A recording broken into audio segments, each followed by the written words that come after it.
Parliament వేదికగా తెలంగాణకు అవమానం జరుగుతుంటే రాష్ట్ర కాంగ్రెస్ బీజేపీ నేతలు ఏం చేస్తున్నారని మాజీ మంత్రి హరీష్ రావు ప్రశ్నించారు. తెలంగాణ ప్రజల ఆత్మ గౌరవం దెబ్బతినేలా ఎంపీ తేజస్వి సూర్య మాట్లాడుతుంటే ఎందుకు ఖండించలేదని నిలదీశారు. సీఎం రేవంత్ రెడ్డి తీరుతో కాంగ్రెస్ బీజేపీ మధ్య బంధం మరోసారి బయటపడిందని చెప్పారు. మహిళా బిల్లును కావాలని వీగిపోయేలా చేశారని ఆరోపించారు. మహిళా రిజర్వేషన్లకు డీలిమిటేషన్ తో ఎందుకు ముడిపెట్టారని మండిపడ్డారు. రేవంత్ రెడ్డి హైబ్రిడ్ సిద్ధాంతం ఇదేనా అంటూ విమర్శలు గుప్పించారు హరీష్ రావు. బాధ్యత లేదా? నిజంగా రాజ్యసభలో బీఆర్ఎస్ ఎంపీలు ఉంటే తిప్పికొట్టిరు. ఇలా లోక్సభలో బీఆర్ఎస్ ఎంపీలే ఉండుంటే తేజస్వి సూర్యకు మూతి బగిలే విధంగా సమాధానం చెప్పుండేవాళ్ళు. ఇది స్పష్టంగా అర్థమవుతుంది. బీఆర్ఎస్ లేని లోటు ఇలా మనకు స్పష్టంగా కనబడతా ఉంది. ఇప్పటికైనా నేను బీజేపీని ఒకటే డిమాండ్ చేస్తా ఉన్నా, బేషరతుగా తేజస్వి వ్యాఖ్యల మీద క్షమాపణ చెప్పండి తెలంగాణ ప్రజానికానికి. లేదంటే బీఆర్ఎస్ పార్టీ దీని విషయంలో ఊరుకోదు. బీజేపీ కూడా ఆలోచించుకోవాలి. తెలంగాణ ఆత్మగౌరవాన్ని దెబ్బతీసిన పార్టీగా, తెలంగాణ ప్రజల మనోభావాల్ని గాయపరిచిన పార్టీగా మీరు నిలబడాల్సి వస్తుంది. ప్రజలు మీకు తగిన గుణపాఠం చెప్తారు.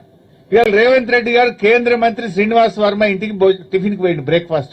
ఒకవైపు ఏం జరుగుతుంది? బీజేపీ ఏమో మహిళా బిల్లుకు కాంగ్రెస్ మద్దతు ఇయ్యలేదు, కాంగ్రెస్ నాయకుల ఇండ్లు ముట్టడించండి అని బీజేపీ పిలుపునిస్తుంది. రేవంత్ రెడ్డి ఏమో ఆ కేంద్ర మంత్రి ఇంటికి టిఫిన్ కి పోతాడు పొద్దుగాల. ఏం నాటకాలు ఆడుతున్నారు మీరు? ఇదే కేంద్ర ప్రభుత్వం కాంగ్రెస్ ఎంపీల ఇల్లు ముట్టడి అంటది, అదే కేంద్ర మంత్రి ఇంటికి రేవంత్ రెడ్డి భోజనానికి పోతాడు. అంటే నీ హైబ్రిడ్ సిద్ధాంతం ఇదేనా? ఇక నీ క్రాస్ బ్రీడ్ సిద్ధాంతం ఇదేనా?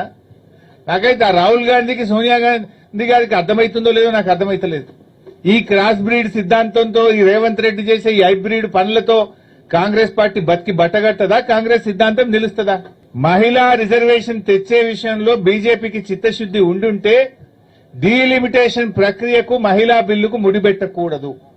మీరు ముడి పెట్టినారంటేనే మీకు నిజంగా బిల్లు పాస్ అవ్వడం, మహిళలకు రిజర్వేషన్ రావడం విషయంలో బీజేపీకి చిత్తశుద్ది లేదు అనేటువంటి విషయం అర్థమవుతా ఉంది. మీకు 2/3 లేదని తెలుసు కదా.